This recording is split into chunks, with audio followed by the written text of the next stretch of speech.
My name is David, and everything I'm about to tell you happened exactly a year ago on Halloween. It's a night I can't forget, though I've tried to block out every detail. I still don't know what it was, but if you ever go the same way, be prepared to face something darker than any nightmare. It all started pretty simply. I'm just an ordinary guy from a small town where everyone knows each other. We didn't have big malls or clubs to hang out at. So on Halloween, we usually got together with friends, dressed up in costumes, and went door to door or stayed in to watch old horror movies. That year, I decided to skip all the usual traditions. Not because I didn't like Halloween, but because I wanted to be alone. I'd had a fight with my friends recently, and I just wasn't in the mood for company. I enjoyed quiet walks in the woods near our home.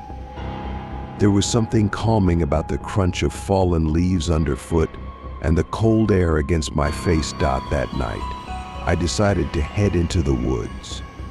It was already dark, but I knew the path well enough not to worry. The night felt quiet, too quiet. There wasn't a breeze or the usual sounds of animals rustling through the underbrush, just me and my footsteps. There was a strange tension in the air. With every step, something seemed to shift, like the buildup of music before a big scene in a movie. After walking for a few minutes, I saw a light ahead. At first, I thought it was a campfire, maybe some local teens having a little Halloween get-together. But as I got closer, I realized it wasn't a fire, but some kind of eerie, flickering light. It came from a clearing I'd never seen before, even though I'd walked these woods dozens of times. Curiosity got the best of me. I cautiously stepped into the clearing, and as soon as I did, the light vanished, as if it had never been there.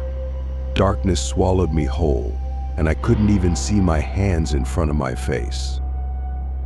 It only lasted a second, but it felt like minutes.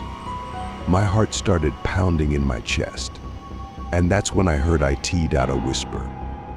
Soft at first, but it was everywhere, though no one was around. Have you ever heard a voice in your head, even when you know you're alone? It was like that, but the voice was foreign, old, as if someone was speaking from far beyond.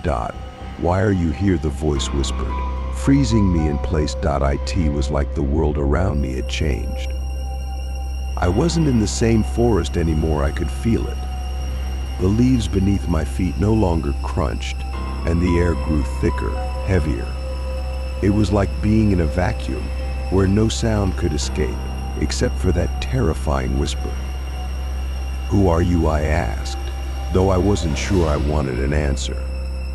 The voice didn't respond right away. A few seconds passed, though it felt like an eternity before I heard, I am the one who has always been here. A chill crept down my spine. I wanted to run, but my legs wouldn't move. It was like some invisible force held me in place. And then I saw them. Shadows. At first, they seemed like tricks of the light, but they began to take shape. People, or what used to be people. Their faces were twisted, their eyes empty. They moved toward me slowly but relentlessly. You shouldn't have come here, the voice whispered again. And I realized it was them, those things talking to me. I couldn't even scream. My mind was panicking, but my body refused to obey. They were closer now, their cold fingers almost brushing against me. Then I remembered my phone in my pocket. I didn't know what I planned to do, call someone, record this, but my hand moved instinctively to grab it. When I pulled it out, what I saw on the screen almost made me drop it. The screen was on, but there was no time or signal bars. Instead, it showed a reflection of what was around me, as if the camera had switched on by itself. But instead of my own reflection, there was someone else, a young girl.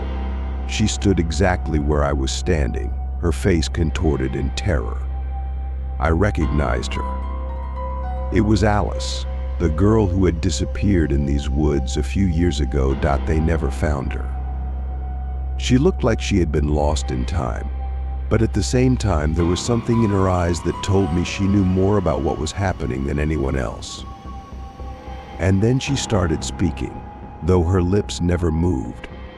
The words echoed in my head. I didn't question how or why. I just ran.